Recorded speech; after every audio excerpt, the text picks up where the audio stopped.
Keanehan-keanehan.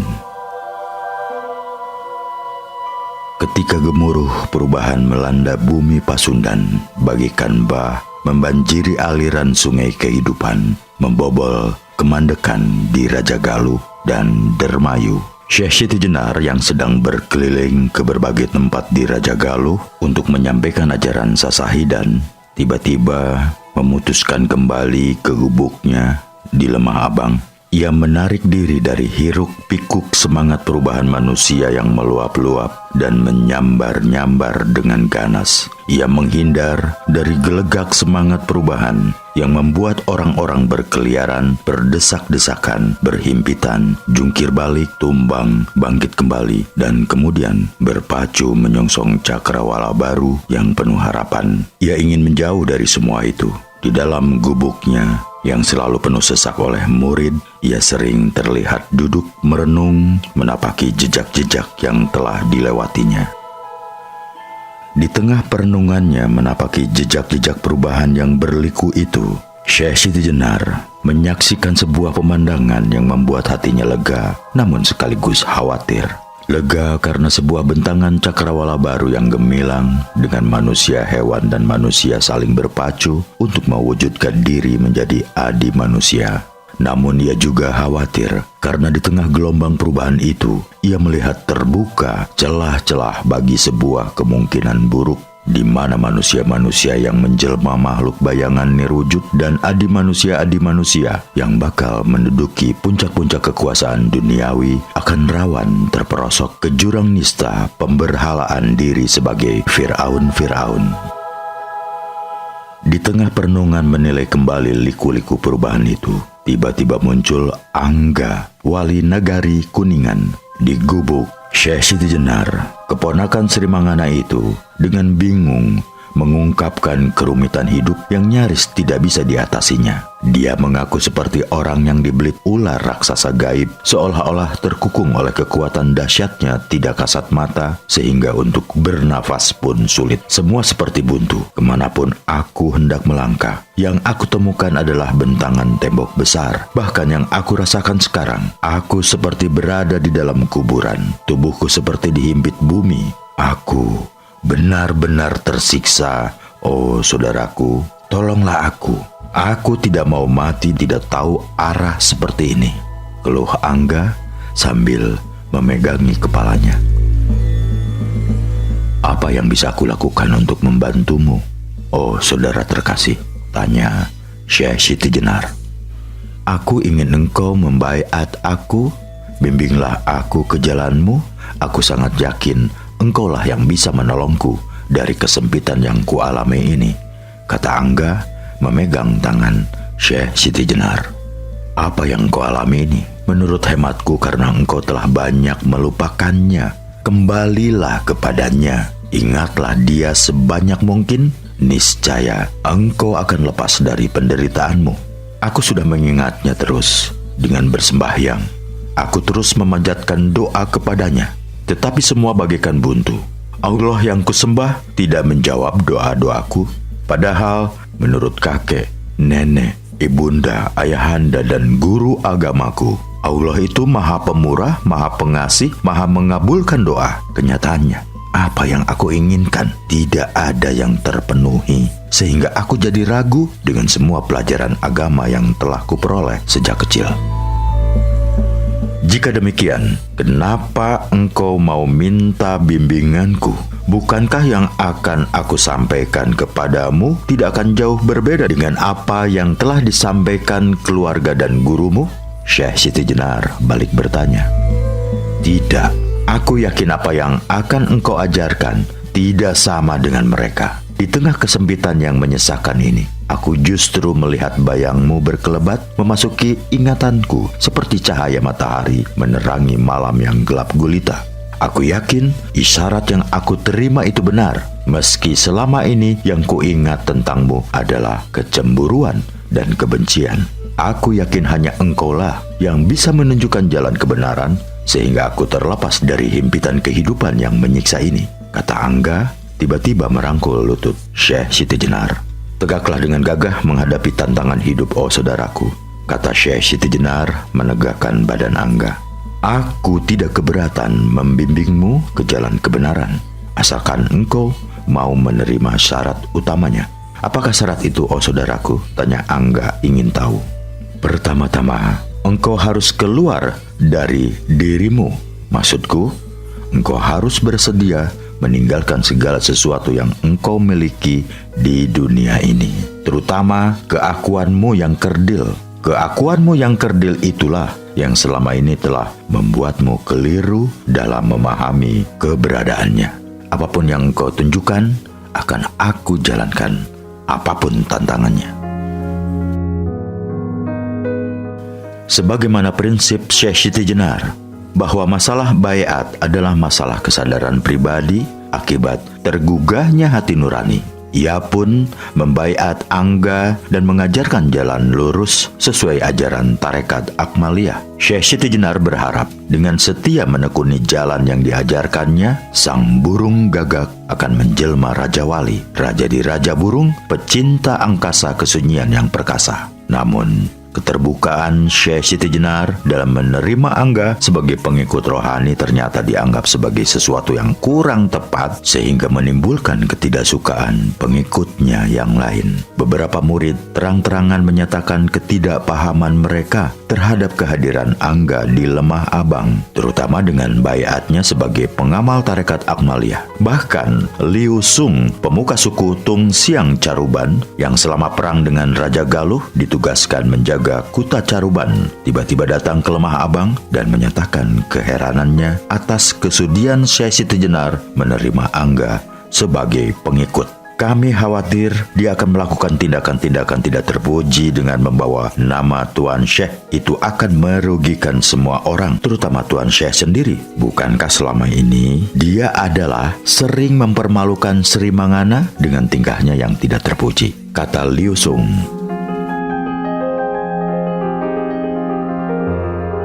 Sesungguhnya, Angga hanyalah manusia sengsara yang menjadi korban dari lingkungan yang membentuknya. Sejak kecil, dia hanya menjadi alat dari orang-orang sekitarnya untuk melampiaskan dendam, sehingga dia kebingungan saat menerima akibat dari tindakan-tindakan yang tidak disadarinya. Syekh Siti Jenar menjelaskan. Apakah itu bukan akibat dia selalu dimanja oleh keluarganya? Tanya Liu Sung. Paduka Khalifah telah bercerita banyak kepadaku tentang Angga, kata Syekh Siti Jenar dengan suara perlahan. Betapa sejak kecil Angga dan saudara-saudaranya sudah dicekoki oleh dendam dan kebencian terhadap kakeknya, Prabu Guru Dewata Prana, dan terutama kepada para pendeta kerajaan. Itu sebabnya dalam setiap perbedaan sekecil apapun dengan pihak kerajaan, Sunda selalu ditanggapinya secara berlebihan, seolah-olah Maharaja Sunda dan semua kekuatan yang mendukungnya adalah musuh utama yang harus dibinasakan. Kenapa bisa begitu, Tuan Syekh? Bukankah Prabu Guru Dewata Prana itu kakeknya? Kenapa pula dia sangat membenci pendeta-pendeta kerajaan? Ini sebenarnya rahasia keluarga. Namun kalau kita mengetahuinya, maka kita akan paham kenapa Angga dan saudara-saudaranya begitu membenci kakek dan kerabatnya, terutama pendeta-pendeta kerajaan. Bolehkah saya sedikit mengetahuinya? Tanya Liu Sung penasaran. Cerita kebencian keluarga Angga itu bermula dari kisah lama tentang nenek Angga yang bernama Jata Mernam, selir Prabu Guru Dewata Prana, yang oleh orang-orang Caruban dipanggil dengan nama Aci Putih. Sebutan Aci Putih itu sesungguhnya bukan tanpa alasan.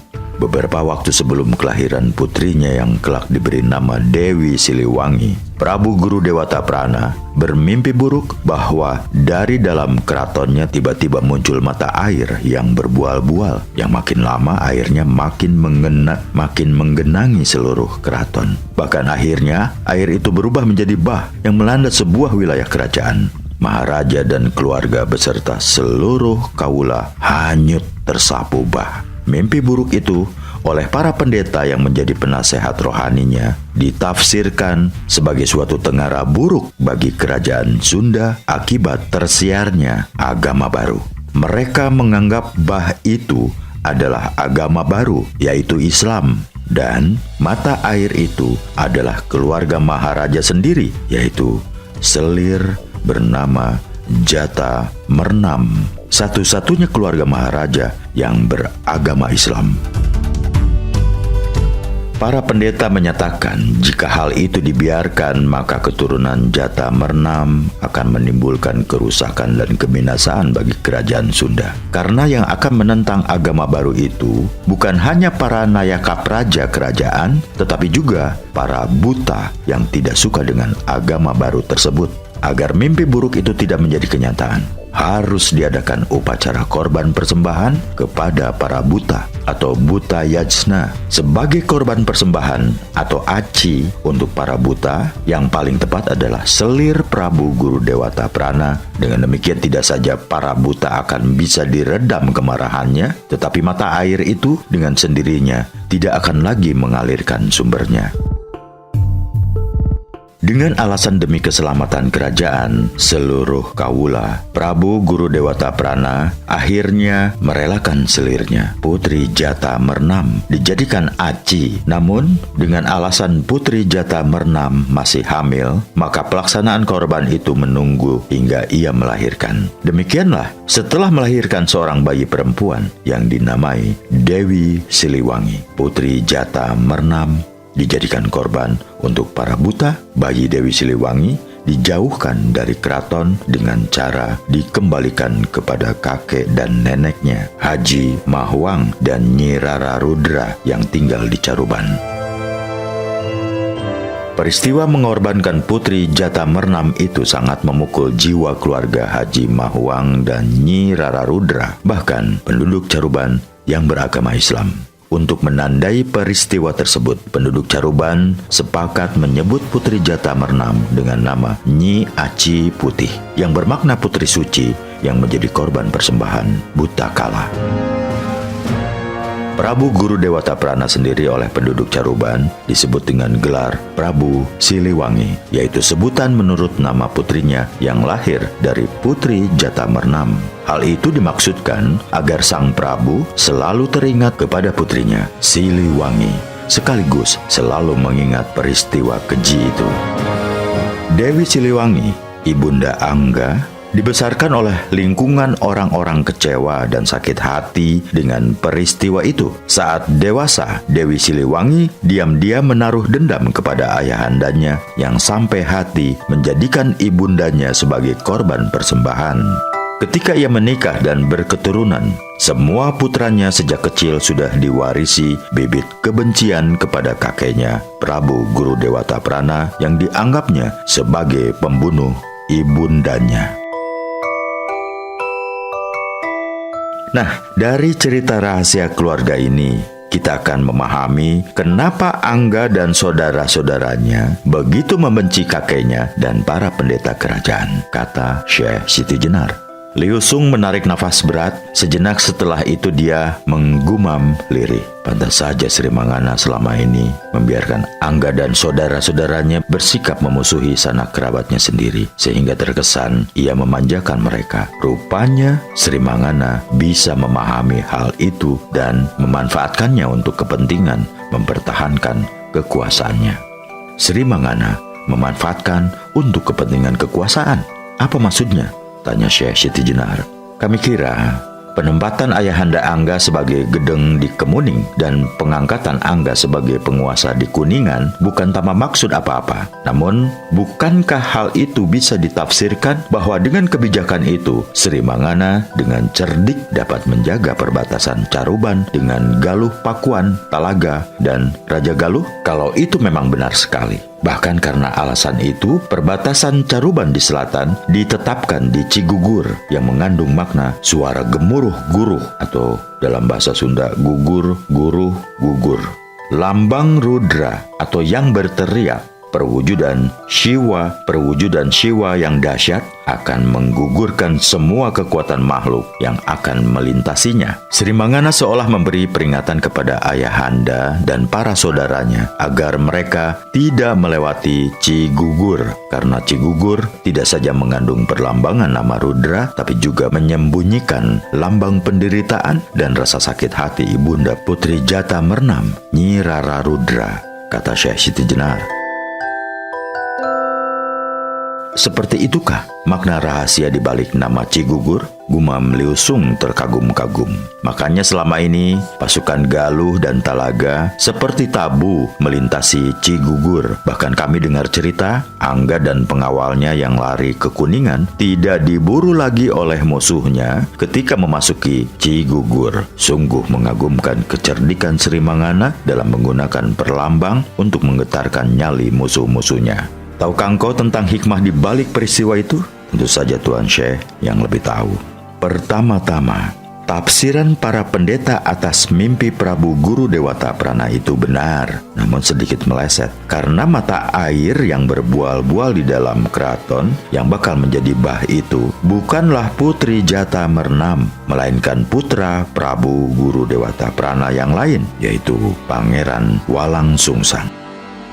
Para pendeta keliru dalam penafsiran mata air dengan perempuan dan pancuran dengan laki-laki, sehingga Pangeran Walang Sungsang luput dari bidikan tafsir mimpi mereka. Sekarang mimpi itu telah mewujud menjadi kenyataan. Mata air yang berbual-bual dari dalam keraton itu kini telah menjadi bah. Raja Galuh sudah diempaskan, Dermayu tergulung, bahkan aku mengira pada gilirannya nanti seluruh bumi Pasundan termasuk keraton Pakuan Pajajaran akan tenggelam dilanda bah Islam yang disebarkan oleh Pangeran Walang Sungsang. Apakah itu berarti bahwa usaha apapun yang dilakukan oleh manusia pada dasarnya tidak dapat menolak takdir ilahi? Begitukah Tuan Syekh? Tanya Liu Sung. Itulah makna hakiki dan peristiwa itu, tegas Syekh Siti Jenar. Pada dasarnya manusia tidak memiliki kehendak apapun kecuali apa yang dikehendaki Allah. Karena itu, sekeras apapun perjuangan orang-orang dalam berusaha, menurut para arif billah, tidak akan dapat menembus tirai takdir. Jika demikian, sungguh kasihan Angga dan keluarganya yang masih belum dibebaskannya dari terkaman dendam yang merusak jiwa, kata Liu Sung. Karena itu, aku menerima kehadirannya dengan rasa syukur, kemudian memenuhi keinginannya untuk dibaiat. Aku yakin kehadirannya ke sini bukanlah atas kehendaknya sendiri, melainkan atas kehendaknya jua. Aku yakin Allah akan mengakhiri semua dendam yang menguasai jiwanya dengan lantaran amaliyah yang kuajarkan. Mudah-mudahan semua kotoran jiwa Angga akan bisa disucikan sehingga dia secepatnya sadar jika dendam kesumat itu hanya membuat rusaknya jiwa, kata Syekh Siti Jenar. Kami juga berharap demikian, Tuan Syekh. Hari-hari selama di Lemah Abang, walaupun diliputi suasana tenang dan tentram dengan gelak tawa dan canda ria orang-orang yang patuh dan selalu setia melayaninya, ternyata tidak mampu meredam gejolak jiwa Syekh Siti Jenar yang laksana samudra diaduk badai. Di tengah panah waktu yang melesat, ia merasakan jiwanya seperti kapal yang terombang-ambing dipermainkan gelombang lautan ganas. Jauh di kedalaman palung jiwanya, ia merasakan tarikan dan sentakan dahsyat perasaan yang menggerus pantai kesadarannya. Seolah-olah terkaman kekuatan gaib yang akan melemparkannya jauh dari gubuknya. Ia seolah-olah diseret oleh suatu kekuatan adi duniawi untuk pergi meninggalkan gubuknya tanpa alasan yang jelas. Apa yang dirasakannya? Sebagai sesuatu yang aneh itu ditangkapnya sebagai tengara bakal terjadi sesuatu yang akan membuatnya meninggalkan gubuknya walaupun ia tidak tahu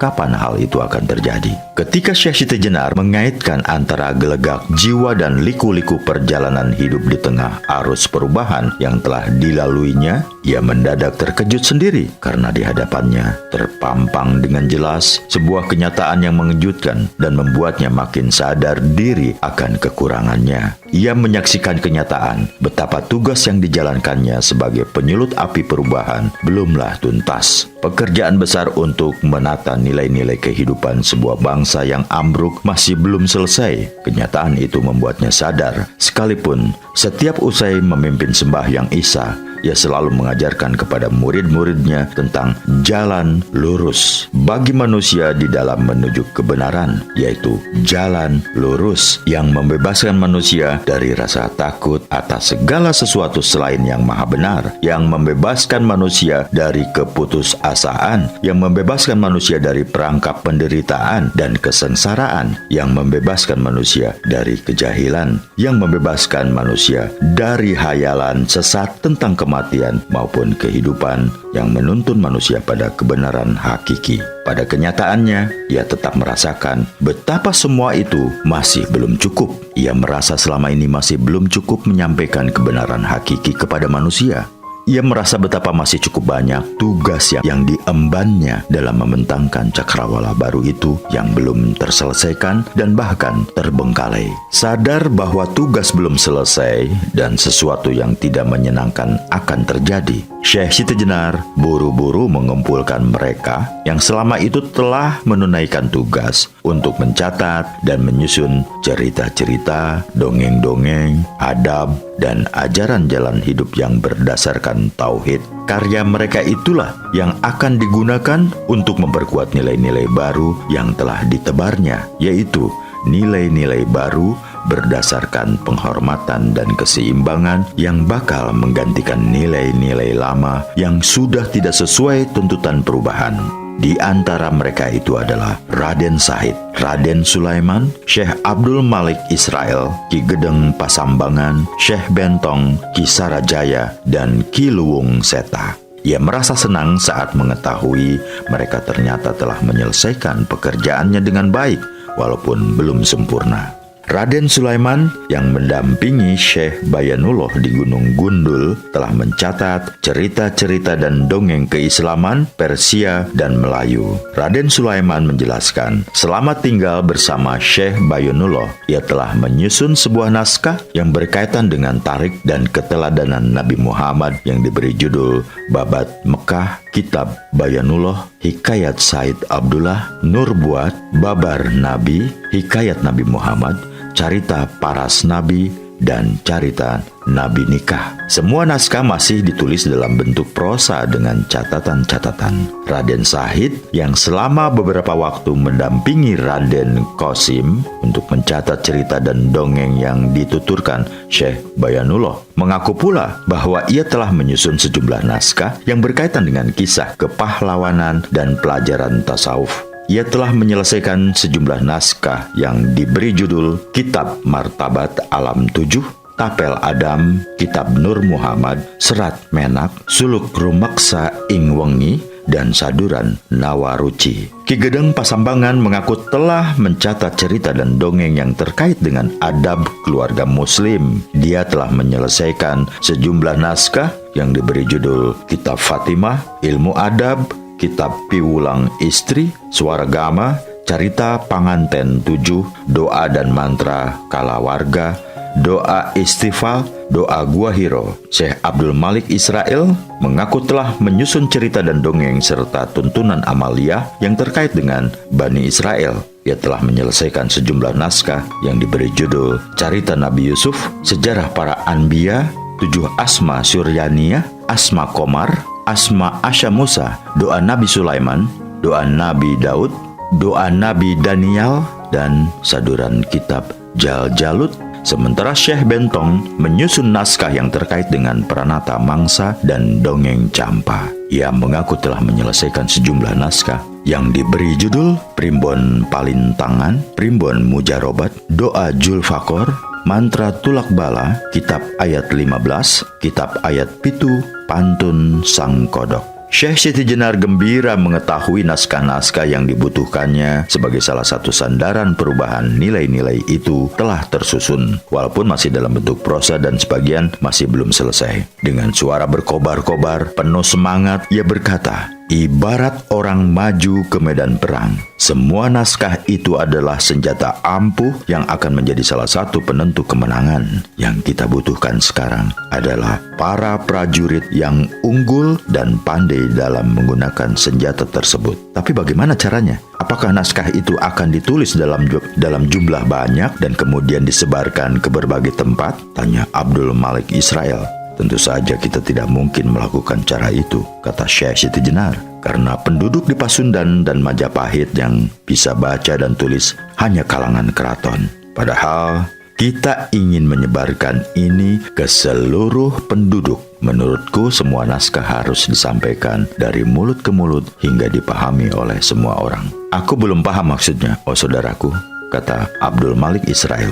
Pertama-tama, kita harus mengubah sebagian naskah itu ke dalam bentuk sastra yang mudah dipahami kalangan bawah. Aku akan meminta kepada 2 orang kepercayaanku, Ki Sarajaya dan Ki Luwung Seta, untuk menuangkan naskah-naskah itu ke dalam bentuk tembang sederhana seperti Smaradana, Sinom, Lambang, Durma, Pangkur, Pucung, Gambu, Kinanti, Dandang Gendis, dan Megatruh. Setelah itu kita akan memperbanyak jumlah pamancangah, men-men, tukang dongeng keliling yang bertugas menjajakan cerita dan dongeng dari naskah-naskah tersebut kepada penduduk, kata Syekh Siti Jenar. Aku sangat setuju dengan cara itu. Aku sendiri sudah menyiapkan sejumlah muridku untuk tugas itu. Tugas Syekh Bentong. Tapi bagaimana dengan bekal kehidupan mereka selama menjalankan tugas?